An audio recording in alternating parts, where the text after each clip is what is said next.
That morning, the sky hung heavy and gray, the kind of overcast that feels like it's pressing down on the roof. I was standing at the kitchen sink, trimming the stems of a massive bouquet of white lilies.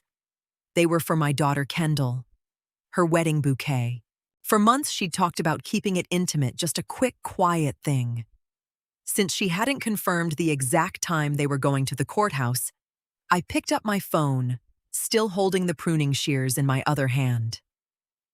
The sweet, clean scent of the flowers filled the kitchen, giving me this false sense that everything in the world was right. The phone rang 3 times before she picked up. I could hear background noise, muffled laughter, the clinking of silverware. "What's up, Mom?" she asked, sounding rushed. "I just wanted to know what time the signing at the courthouse is today, so I can bring you the flowers and—" The silence on the other end of the line was thick. Then came a nervous little giggle, the kind she uses when she knows she's doing something wrong but doesn't want to own up to it. "Oh, Mom, that was yesterday," she mumbled, brushing it off. "It was just super quick. We only invited the important people you know, Travis's family, since they flew in from out of state. We didn't want to bore you." I stopped breathing. My hand froze around the phone. The water from the freshly cut lilies dripped onto the marble counter, ticking away the seconds. "I see." I managed to get out my voice, sounding strangely hollow. "Listen, I gotta go, we're having a brunch thing. I'll call you later." She hung up. I didn't throw the phone against the wall. I didn't scream. I just stood there looking at those white flowers, so pure and so utterly useless. On the dining room table, sitting inside a half-sealed envelope, was the $2,000 check I had planned to give her as a wedding gift, right next to the receipt for the monthly transfer I made to help cover her rent. Slowly, I put the shears down. I walked over to the table, picked up the envelope, and with one firm motion, tore it in half, then into quarters. The lilies went straight into the bottom of the trash can. Sadness is loud, but disappointment. Disappointment is the coldest silence in the world. I barely slept that night. It wasn't a restless tossing and turning filled with tears, but rather a ruthless, glaring clarity. When the clock struck 6 in the morning, I brewed a whole pot of coffee. I sat down at the kitchen table, pushed the empty flower vase aside, and pulled a yellow legal pad out of a drawer. I was an accountant for 30 years. I know that when life stops making sense, the numbers will always tell you the truth. I drew a line right down the middle of the page. Kendall and Travis's rent $800 a month. I'd been paying half their lease for 2 years because Travis was trying to find his true calling. Their car insurance, $1,200 a year. The microloans for weekend getaways that I never saw back. The emergency dentist bills. The $5,000 deposit for the restaurant that was supposedly for the wedding reception I wasn't even invited to. The figures stacked up in front of me, methodical and cruel. I tallied every line. The total easily cleared $25,000. $25,000 of love guilt and the foolish hope of feeling needed. I glanced at the bank statement that had arrived in the mail the day before. The automatic transfer for my daughter's rent was scheduled for the 5th. That was 3 days away. I got up, opened my laptop, and logged into my online banking. With 3 clicks, I canceled the recurring transfer. The screen flashed a green confirmation message. I just sat there staring at that little line of text for several minutes. I didn't feel guilty. It was a strange sensation. For years, I had convinced myself that if I stopped helping them, Kendall would drown. That it was my duty as a widowed mother to keep a roof over her head. But yesterday, she made my real place in her life abundantly clear. I was an invisible ATM. I closed the laptop. The house was completely silent. I poured myself another cup of coffee, black and bitter, and drank it by the window, watching the morning sun slowly light up the street. For the first time in a very long time, the weight on my shoulders was gone. My decision was made. Now I just had to wait for them to figure it out. An entire week passed in absolute quiet. I didn't call Kendall, and she didn't call me. I spent my days tending to the planters on the back patio, reading and reorganizing my closets. Every time I walked through the kitchen, I saw the yellow legal pad sitting closed on the table. I no longer felt the urge to justify myself. On Thursday afternoon, my cell phone screen lit up. Kendall. I let it ring 3 times. The old reflex to answer, immediately terrified that something awful had happened to her, was just gone. I swiped the screen and brought the phone to my ear. "Mom!" Her voice was rushed, almost breathless. "Hey, the landlord just called Travis. He says the rent transfer never cleared, and he's giving us until Monday. Did you make the transfer? Did you put in the wrong account number or something?" The casual entitlement in her voice, the absolute certainty that I would fix her problem, actually made me smile, though there was no joy in it. She had turned my sacrifice into a mundane chore. I leaned against the door frame, looking out into the yard. "No, Kendall," I said, my tone perfectly flat. "I didn't put in the wrong account number, and I didn't forget to send it." Silence. I could hear her breathing hitch on the other end. "So, what's going on? Did the bank freeze your account?" "Mom, fix it fast. We really can't mess around with this." "There's nothing to fix." "Mom, the rent. Why haven't you sent it?" I kept my voice low, using the exact same tone I used when she was a toddler, throwing a tantrum in the middle of the grocery store. "Didn't I tell you?" I took a deliberate pause. "I only financially support people who consider me important." Dead silence. Just the faint hum of static on the line. "Mom, that is ridiculous, you know that." I hung up. I didn't block her number. I just set the phone down on the entryway table. I walked out to the patio, grabbed the hose, and started watering the geraniums. The water soaked into the dry potting soil, turning it dark and rich. I felt the cool afternoon breeze on my face. The phone didn't ring again that day. They showed up on Saturday morning unannounced. I was in the living room reading the paper when I heard the unmistakable metallic scrape at the front door. Someone was trying to force a key into the lock. I smiled to myself. 2 days after the secret wedding, I'd called a locksmith. Changing the deadbolts cost me $150, the best investment I ever made. The rattling grew more aggressive. Then came impatient, heavy knocks on the wood. I stood up, slowly adjusted my cardigan, and opened the door. Kendall was standing on the welcome mat, gripping her old keys, a deep scowl on her face. Right behind her was Travis, sporting that arrogant posture he always put on when he wanted to intimidate someone. "Did you change the locks?" Kendall snapped, crossing her arms. "I've been out here trying to get in for 10 minutes. "It's my house," I replied, blocking the doorway with my body. "The doors to my house open when I invite someone in." "What do you want?" Travis stepped forward, plastering on a fake, placating smile that didn't reach his eyes. "Helen, come on, don't be like this. We came to talk. Kendall is really worried about you. You've been acting pretty erratic lately. Forgetting payments, saying weird stuff on the phone.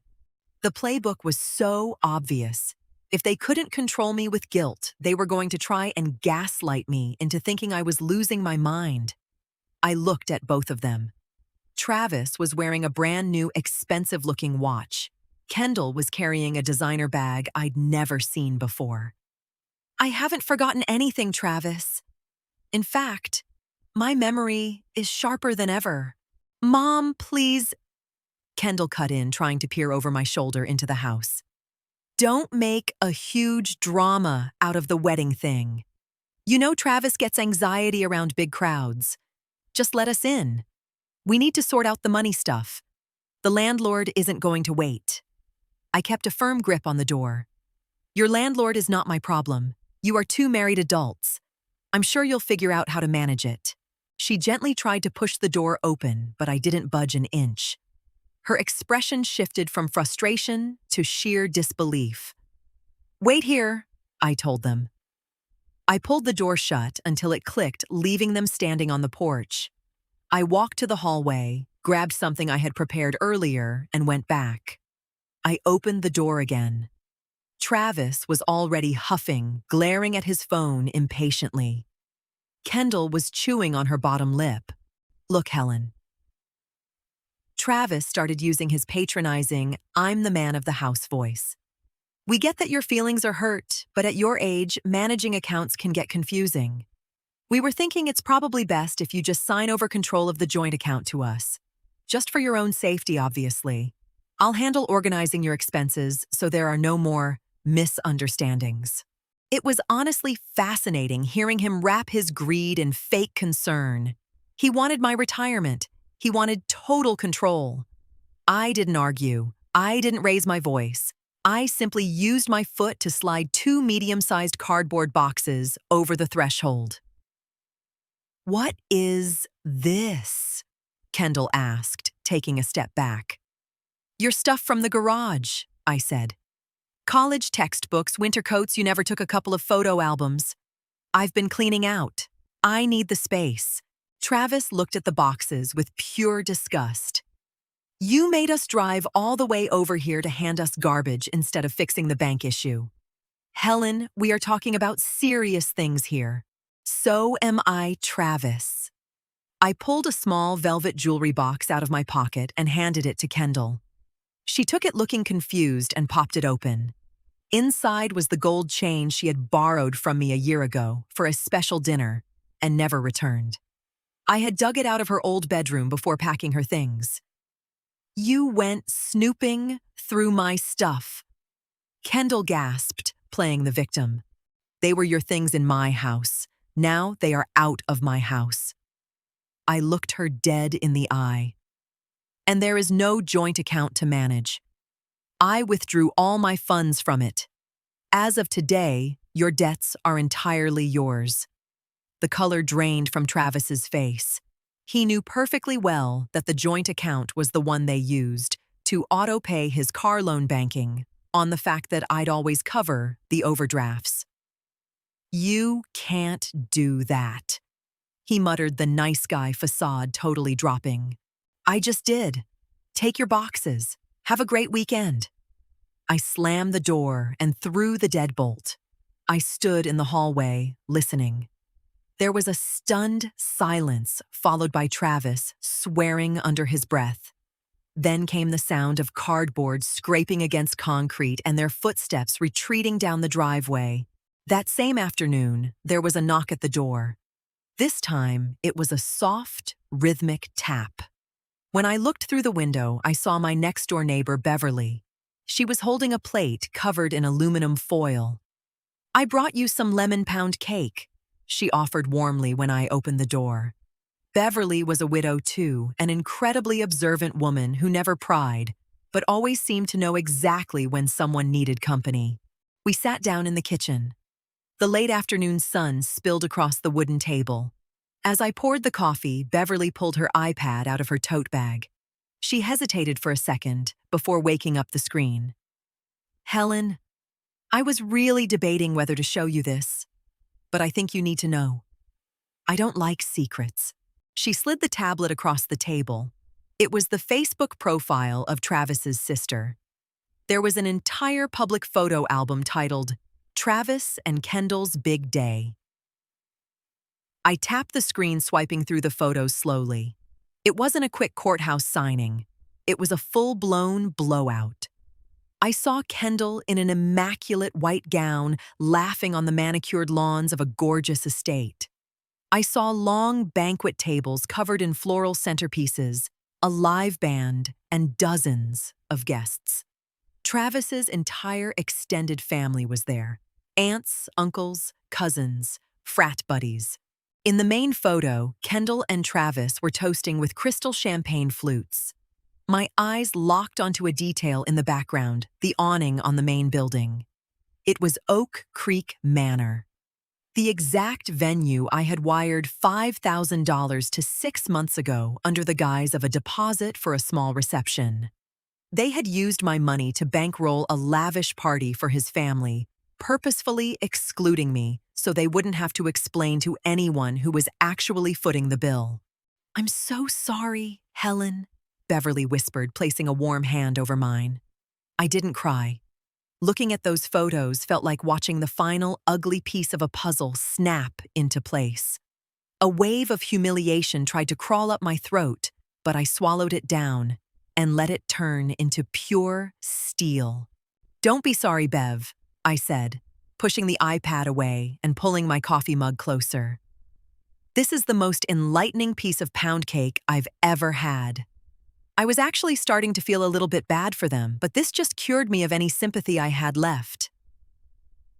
The next morning, I put on my best wool coat, tied a silk scarf around my neck, and drove down to the main bank branch in town. It was brisk outside, but the cold air cleared my head beautifully. I sat down across the desk from Greg, the branch manager, who's known me for 20 years. "Helen, what a nice surprise. What can I do for you today?" he asked, adjusting his glasses. "I'm here to clean house, Greg. I need my name removed from the joint account I share with my daughter, and I want to revoke any and all authorizations she or her husband might have on my personal accounts." Greg tapped on his keyboard, a slight frown forming. "Helen, if I take you off the joint account, the balance is going to be dangerously low. I'm looking at some hefty scheduled auto pays here. Comprehensive car insurance, a car loan payment. When those hit the account, is going to overdraft hard, and she'll be on the hook for it." "Exactly." Greg looked at me over the top of his monitor. He didn't ask any unnecessary questions. "All right then. I just need your signature here and here." As I signed the paperwork, I felt an invisible leash that had choked me for years finally snap. I had been financing my own exclusion. I had been buying my loneliness on an installment plan. Not anymore. "One more thing, Greg. I want you to put a hard block on any future direct debit attempts on my personal accounts that come with Travis or Kendall's name on them." "Done. As of this exact minute, your accounts are a fortress." I walked out of the bank right around noon. I strolled down Main Street listening to the water rushing in the town square fountain. I stopped in front of a boutique home goods store I usually just walked past because I needed to save for the kids. I walked right in. I bought a wildly expensive set of Egyptian cotton sheets and a beautiful blue ceramic vase. I paid with my personal debit card. The cheerful little beep of the machine approving the transaction sounded like a symphony. When I got home, I didn't check my phone. I made the bed with my new sheets, put the vase on the living room mantel, and sat down to read a book. The control was back in my hands. The meltdown happened 3 days later. Kendall sent me a frantic text demanding to see me. "We need to talk. Now. The coffee shop on the square." She wasn't asking. She was ordering. I went. It was drizzling outside. I grabbed a table by the window and ordered an Earl Grey tea. She showed up 10 minutes late, aggressively shaking out her umbrella. Travis wasn't with her. He had sent her in as a human shield. She collapsed into the chair across from me. She had deep bags under her eyes and her makeup looked haphazard. The car payment bounced. She spat out, skipping a greeting entirely. "And the insurance. The bank is hitting us with insane overdraft fees. Travis is furious. He says you did this on purpose." I picked up my mug and took a slow sip. Travis is right. I did do it on purpose. Kendall stared at me like I had just started speaking Russian. "Are you insane? You know Travis's hours got cut at work. We need that money, Mom. You have to do a bridge transfer right now just to cover us until we get back on our feet." Your wedding at Oak Creek Manor looked pretty stable to me. All the blood instantly drained from Kendall's face. She opened her mouth, but no sound came out. Her eyes darted to the window, the table, anywhere but my face. I can explain that. Travis really wanted I don't need explanations, Kendall. I saw the pictures. You enjoyed the money you conned out of me. But now you are the absolute masters of your own lives, and that includes your bills. She leaned forward, trying to grab my hand across the table. I smoothly pulled it back. Mom, please. They're going to repossess the car. I won't have a way to get to work. I looked at her without anger, just an icy, absolute clarity. Here is my offer. If you are hungry, you can come to my house for dinner on Sundays. I will cook you a hot meal. But the bank is closed. No more transfers. No more bailouts. Just food, and only if you come with respect. She stood up abruptly, her chair screeching against the floor so loudly that half the cafe turned to look. You are so selfish, she hissed. You're going to end up completely alone. I already was, I replied calmly. She spun on her heel and stormed out into the rain. I sat there and finished my tea. It was cold by then, but it had never tasted better. Autumn settled over the town, bringing new routines with it. My Friday nights were now dedicated to hosting dinners with Beverly and a few old friends from my accounting days. We had hot soup, good wine, and easy conversation. My house was no longer an empty waiting room. It was a home full of life. One evening, after waving goodbye to my guests and shutting the front door, I noticed a plain white envelope lying on the entryway floor. Someone had slipped it under the door while we were eating. I recognized Kendall's handwriting immediately. I sat on the couch and unfolded the piece of notebook paper. Mom Travis left. He said he couldn't handle the financial stress anymore. The landlord is evicting me at the end of the month if I don't pay the back rent. Please just loan it to me. I will pay you back, I swear. Please don't leave me out on the street. I read the note with perfect calm. A year ago, this would have destroyed me. I would have been at the bank the second it opened to save her from the consequences of her own terrible choices. I would have paid the price for Travis's cowardice and her lies. I folded the paper back up. I walked over to the roll-top desk in the corner, dropped the letter into the bottom drawer, and locked it. I wasn't going to reply. She knew where I lived and she knew the ground rules a hot meal, but not a single dime more. 3 months passed. It was a cold, crisp Sunday afternoon. I was bundled up in a thick blanket reading on the front porch when I heard footsteps shuffling up the sidewalk. I looked up. Kendall was standing at the edge of the garden gate. She looked exhausted, visibly thinner, and was wearing a winter coat that swallowed her. The arrogant entitlement she'd worn at the coffee shop was entirely gone. I could smell the stew from the street, she said, her voice raspy. She wouldn't quite meet my eyes. It's beef stew, I replied, not moving from my chair. She gripped the cold iron of the gate, looking like she needed it to hold herself up. Can I come in? I knew exactly what letting her cross that threshold meant. If I threw the doors wide open, we'd slip right back into the old dynamic. The interior of my home was a sanctuary, and access to it was a privilege she still had to earn. You can come onto the porch, Kendall. I'll bring a bowl out here for you. She swallowed hard, clearly, taken aback by the physical boundary, but she nodded. She pushed the gate open and sat down in the wicker chair opposite mine. I went into the kitchen, ladled a generous serving of stew into a bowl, and brought it out to her. There were no theatrical tears, no empty apologies. Just the quiet clinking of her spoon against the ceramic bowl and the gentle chiming of the wind chimes catching the breeze. I leaned against the porch railing, looking out at the quiet street.